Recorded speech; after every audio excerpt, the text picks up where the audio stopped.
down your gown again so that I can do a good examination. So I'm looking at the chest. Use some light to see if I see any heaves or pulsations. I don't see anything, which is good.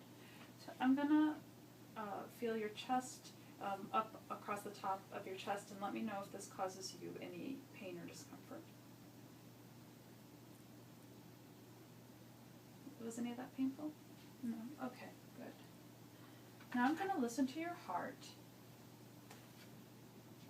I'm going to take a little bit of time, but that doesn't mean that anything is wrong. I'm just taking a few moments to listen really well. So I'm finding the second intercostal space and starting at the aortic area, pulmonic, Verb's point,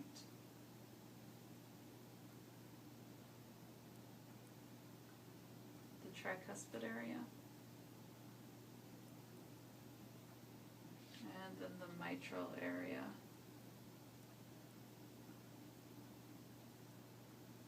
And now I'm going to listen again with the bell. Aortic, pulmonic, Verb's point,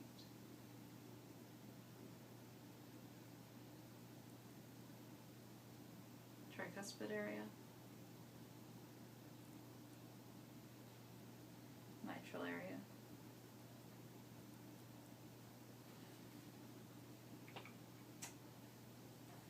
Alright, so I hear your heart sounds. They're clear and the way they should sound. I don't hear any extra sounds like gallops or murmurs. I'm going to check your heartbeat down at the tip of your heart. It's called the apical impulse. So I'm just looking at the apical impulse now. And that is visible. And now I'm going to feel this pulse.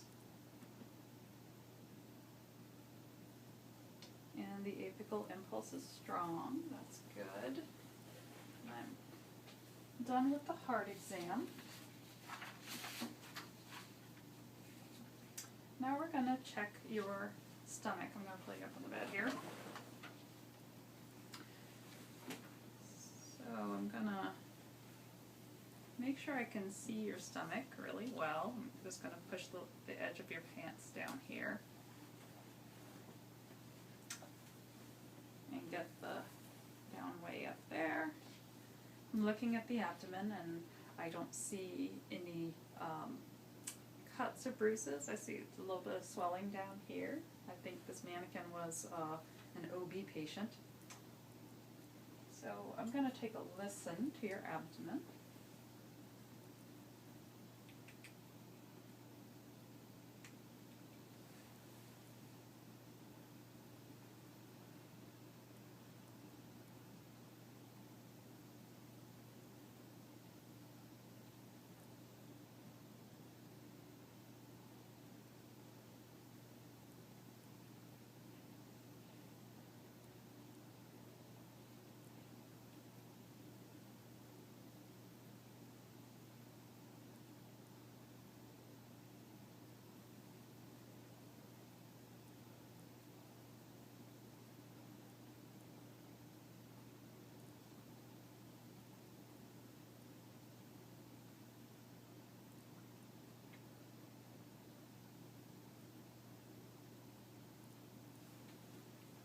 Okay, and your abdomen, the sounds that your bowels are making are normal in all four quadrants. I'm going to press lightly on your abdomen. I want you to tell me if this causes you any pain.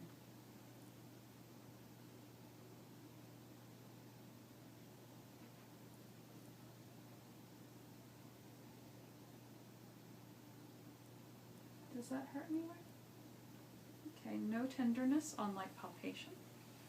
That's good. And now I'm going to go on and look at your legs. So I'm going to cover you up here and then take a look at your legs. Alright, there we go. First off, I am looking at the skin. Their legs are equal in size. I'm going to feel the muscles of your legs. Good muscle tone and muscle mass. Does that cause you any pain? No pain. Even hair distribution. The skin is pink toned.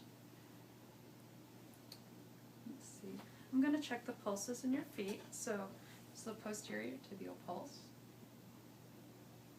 which is strong and equal bilaterally, and then the dorsal pedal, which is also strong and equal bilaterally. Good. And now I'm going to check for edema, pressing over the shin, and I don't see any evidence of edema. Capillary refill is brisk in both feet. Now I'm going to test your range of motion. I'm going to help you out with some of this as you move. So we're going to bend your knee up to your chest for starters. So assuming this patient has a limited range of motion because it's a mannequin. So bend the knee. So that's flexion.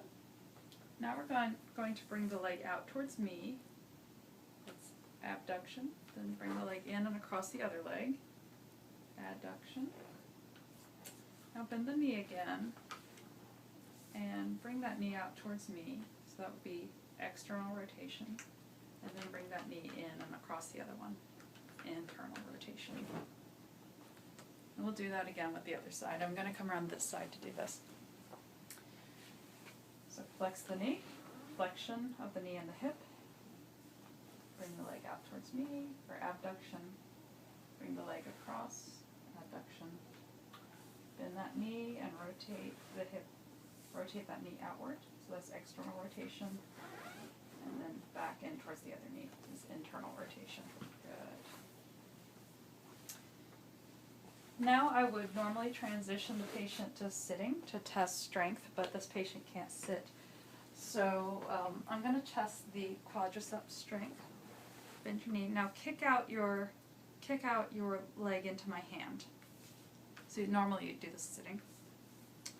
Pull your ankle back in towards you. Pull against my hand. Good. Then do the same with this side. Kick out into my hand. Pull in against my hand. Okay. Now pull your toes up, the tops of your feet up into my hand, and now step down on the gas. Good. So then I would report the range of motion and strength, assuming the patient had any, which this one doesn't. And now I'm going to test the patellar reflex. Again, I would do this sitting. So, reflex, patellar reflex is absent on both sides.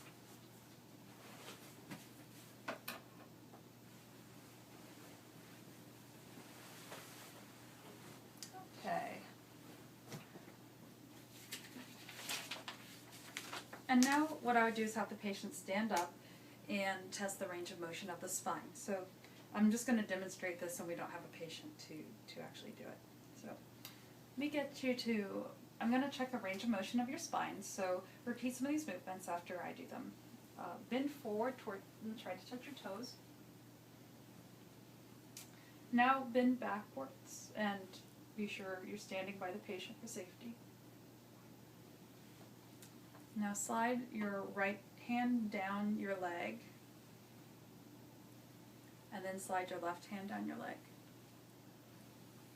Good. And then twist your shoulders towards your back. And then the other way.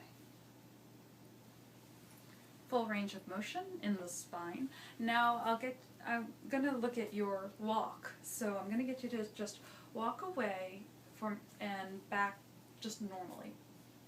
The patient will walk away, walk back. So your gait's smooth, that's good. I may also get you to walk away and back again, but this time walk heel to toe.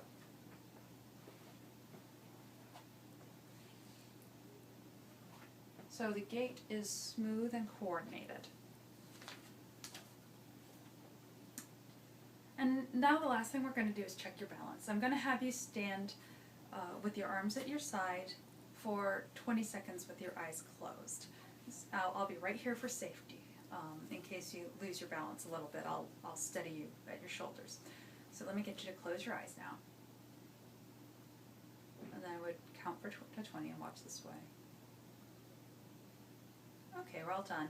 So your Romberg test was negative. Your balance was good. I'm going to take a moment and make sure that I did all the items in the exam that I was supposed to do. So now is when you take a look at your card.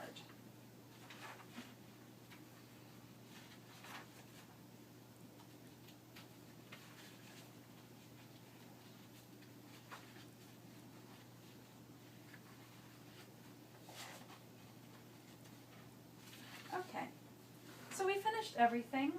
I didn't find, well, normally in a healthy person I wouldn't have found anything abnormal. In this patient I did find some lack of reflexes and range of motion.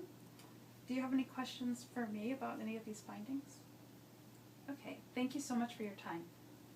And that concludes the exam, so be sure to check in with the patient again at the end. As you can see, the way I have you verbalizing throughout, it's not what you would do in a real exam. It's a little bit awkward, but it's just a matter of saying out loud your thought process, because we don't know exactly what you're thinking, and if you know what you found was normal or abnormal and how you'd interpret the findings. So we have you say them out loud.